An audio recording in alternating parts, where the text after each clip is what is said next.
From the White House. Kellyanne, good morning. Good morning, Sandra. What is the president saying this morning as he sees the reaction we're all seeing this morning to that speech?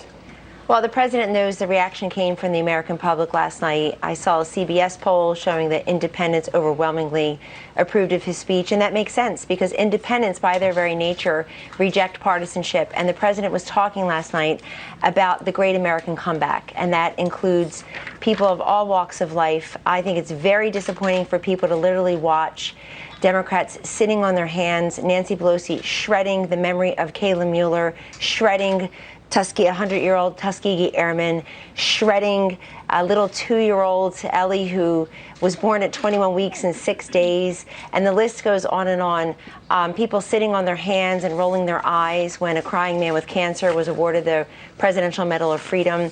I think it shows you how petty and peevish and partisan the Democratic Party has become. And for all the people out there who fancy themselves the armchair psychiatrist trying to analyze certain people, they ought to shift their craft over to Nancy Pelosi. What is wrong with her? Who mutters to themselves through a State of the Union? She looked like she was reading. She looked like she was reading the Cheesecake Factory menu all night, going through every single page.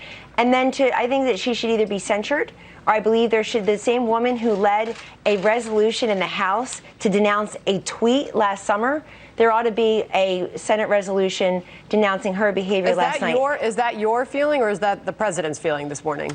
Well, you see where I am, and I will tell you that that's a feeling of many people who believe in the decorum of the United States Congress, the sanctity of the State of the Union. And I have to say, Sandra, I've been here from day one, and this is the 4th consecutive address to the nation the president delivered, including the joint session back in 2017. For 4 consecutive years, the president has 90 to 120 minutes or so alone with the American people, on their computer screens, in the living room, at their places of work, on their phones, in the radio, over the radio. You know what he's doing?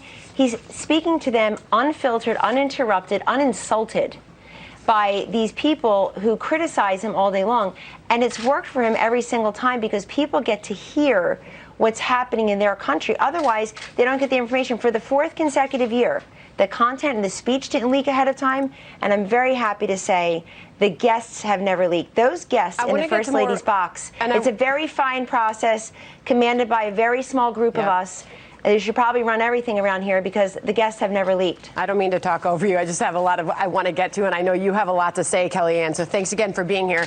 But when you look at the 2 big headlines that came out, sort of the bookend moments of that speech last night. You've already mentioned one of them, Nancy Pelosi tearing up the president's State of the Union address. That was before her as she stood next to the vice president. The president obviously had his back to her at the time. What did he say when he learned that that was happening and that happened?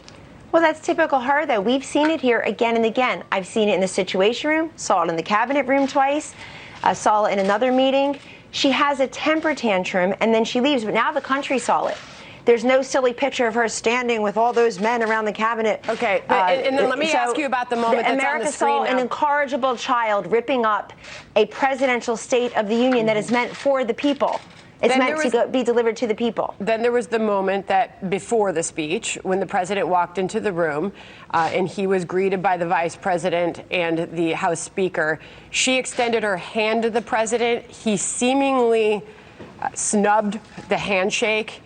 He didn't shake the hand of the vice president, but we didn't see his hand extended. Was that purposeful on the part of the president? I'm not even sure it was purposeful. I'm not sure he even noticed her or her extended hand. And honestly, who cares? She's one of the faces of impeachment.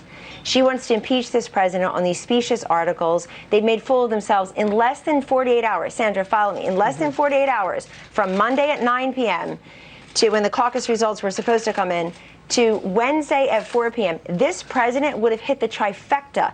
Hit the other party, we have no idea who won the Iowa caucus. They can't run a caucus. They certainly can't run a country. He delivers an unbelievable State of the Union to the nation and the world. Those guests, it's the people's State of the Union, represent the best of American optimism. And today he will be acquitted. And by the way, Nancy Pelosi, Donald Trump will forever be acquitted. Steny Hoyer, why should she be in any of the headlines? She's irrelevant. Steny Hoyer, a Democrat, was asked about that moment. He was pressed by reporters after Nancy Pelosi